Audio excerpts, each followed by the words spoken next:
I bought this bike for $450. It was sitting in a barn. It hadn't ran for a year, so the first thing I did was I changed the oil and I put in new gas. I also needed a new battery, but after that it started right up. At this point, it was snowed in, so I could only really watch the bike run. I wasn't really able to test ride it. I had to wait another 2 or 3 weeks before I could get it home. On the way home, I noticed that the clutch was slipping and it was also leaking oil from the oil filter right here. That was because the threads on that oil filter were completely stripped and the O-ring was also trashed, so it was just piss and oil. I practiced drilling new threads on an old stator cover for my wrecked bike, and then I was able to drill new threads into the engine and get that oil leak fixed.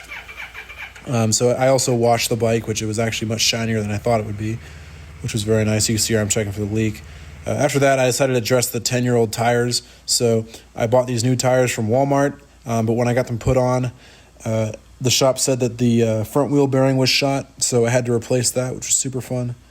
While I was working on that, I also thought I might as well replace the rear brake.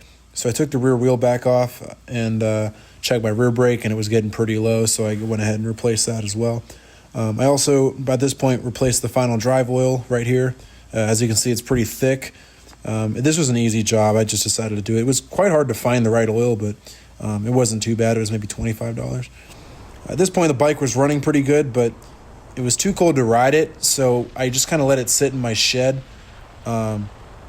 And I was waiting until I got back to school the next semester to start riding again. So I ended up taking the rear wheel off again to check the brakes, and I accidentally forgot a cotter pin on the drum cover. So my drum cover came loose while I was riding, and it wrapped my brake rod around the rear axle, which destroyed my rear wheel bearings, which I had to do that again. I bought a new lever arm and then a brake rod from the junkyard. Also wheel bearings. They went on good. They were from a longer bike, so as you can see in this picture, it's a little bit jerry-rigged. But at this point, the only problem left was the slipping clutch, so I decided to finally just replace that. But as I was doing that, I accidentally pulled the stator cover as well, thinking it was the clutch, so that was annoying. I only replaced the friction disc on the clutch because I didn't think the steels were very bad, so I didn't really need to.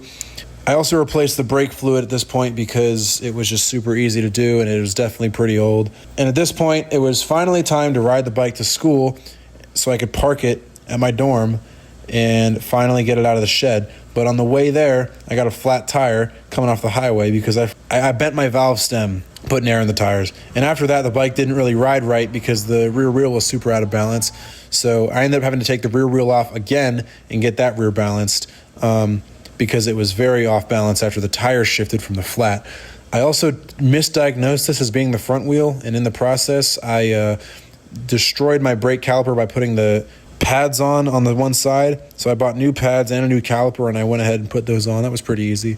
I also noticed that my speedometer was pretty much completely useless, so I went ahead and bought a digital speedometer, and I wired it all up in about 2 days, and I rolled back my old odometer just because I thought it would be funny.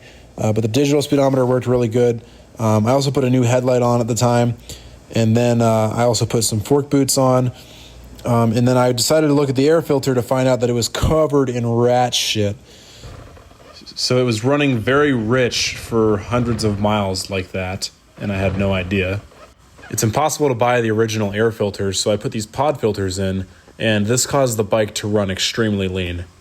So I decided I would just rebuild the entire carburetor set. I noticed that the previous owner, for some reason, had the needle jets for the front and rear carburetors swapped, which was very interesting. I tore a diaphragm when rebuilding the front carburetors, and the bike didn't run basically at all. So I bought another diaphragm, reassembled it all, then I went up one size on every jet except for the main jet because that was already running pretty good. The bike finally started up, and now I'm back to having no issues with it. So I will definitely update you guys when the next thing breaks.